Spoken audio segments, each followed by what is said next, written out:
APK files, third party apps install చేయొద్దు అని పోలీసులు సూచించారు. మనం వింటామా? డౌన్లోడ్ చేస్తాం, డబ్బులు పోయాక పోలీస్ స్టేషన్కి వెళ్తాం.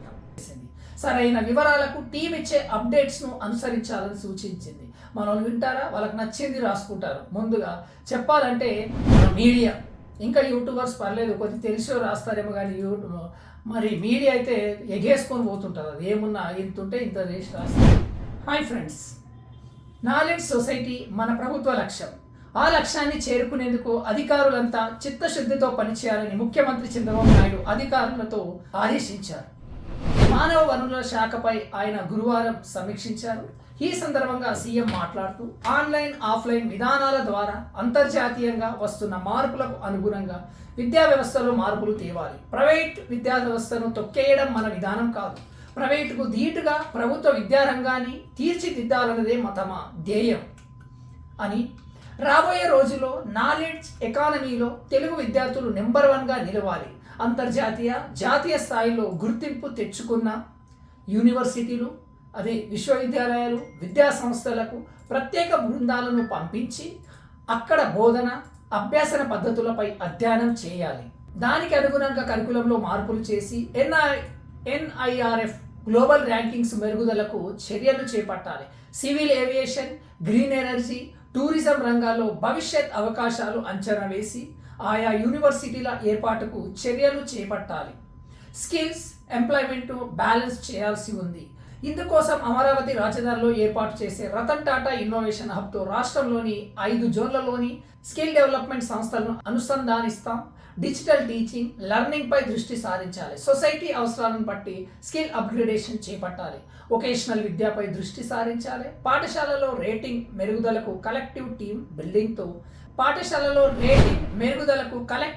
బిల్డింగ్తో ర్యాంకింగ్స్ మెరుగుదలకు కృషి చేసి విద్యారంగాన్ని అభివృద్ధి చేసేందుకు అధికారులంతా కృషి చేయాలని సీఎం చంద్రబాబు నాయుడు ఈ సందర్భంగా తెలియజేశారు.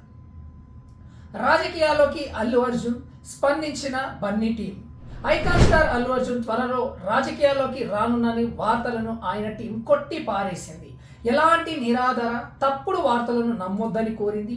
అనాధికార సమాచారాన్ని కూడా షేర్ చేయొద్దని మీడియాకి విజ్ఞప్తి చేసింది. సరైన వివరాలకు టీం ఇచ్చే అప్డేట్స్ను అనుసరించాలని సూచించింది. మనం వింటారా? వాళ్ళకి నచ్చింది రాసుకుంటారు. ముందుగా చెప్పాలంటే మీడియా, ఇంకా యూట్యూబర్స్ పర్లేదు, కొద్ది తెలిసి రాస్తారేమో, కానీ మరి మీడియా అయితే ఎగేసుకొని పోతుంటుంది. అది ఏమున్నా ఇంతుంటే ఇంత చేసి రాస్తుంటారు. Online gaming, be careful. Online gaming ప్రమాదకరమని హైదరాబాద్ సైబర్ క్రైమ్ పోలీసులు హెచ్చరిస్తున్నారు. తాజాగా ట్విట్టర్లో పోస్ట్ కూడా చేశారు. ఆన్లైన్ గేమింగ్ యాప్స్ ద్వారా మాల్వేర్ డేటా చోరీ అవుతుందని, గేమింగ్ పేరిట బ్యాంక్ అకౌంట్లో వివరాలు సేకరిస్తారు. మీకు తెలియకుండానే అకౌంట్ నుంచి డబ్బులు విత్డ్రా అవుతుంది. APK files, third party apps install చేయొద్దు అని పోలీసులు సూచించారు. మనం వింటామా? డౌన్లోడ్ చేస్తాం, డబ్బులు పోయాక పోలీస్ స్టేషన్కి వెళ్తాం. ఇప్పటికైనా విష ప్రచారం మానుకోండి. హరీష్ రావు. టీఆర్ఎస్ పాలనపై కాంగ్రెస్ ప్రభుత్వం దుష్ప్రచారం చేస్తున్నట్లు తేలిపోయిందని మాజీ మంత్రి హరీష్ రావు తెలియజేశారు. సిద్దిపేటలో ప్రెస్ మీట్లో మాట్లాడుతూ 10 ఏళ్ల బీఆర్ఎస్ ప్రభుత్వ పాలనలో రాష్ట్రంలో ప్రతి రంగం అభివృద్ధి చెందిందని ఆర్బీఐ గణాంకాలు చెప్తుంటే అబద్ధపు పునాదులపై ఏర్పడిన కాంగ్రెస్ ప్రభుత్వం అవే అబద్ధాలు చెబుతూ కాలం వేలదీస్తోంది. ఇప్పటికైనా మాపై విష ప్రచారం మానుకోవాలి అని హరీష్ రావు ఈ సందర్భంగా తెలియజేశారు. ఇదండి మన వార్తలు.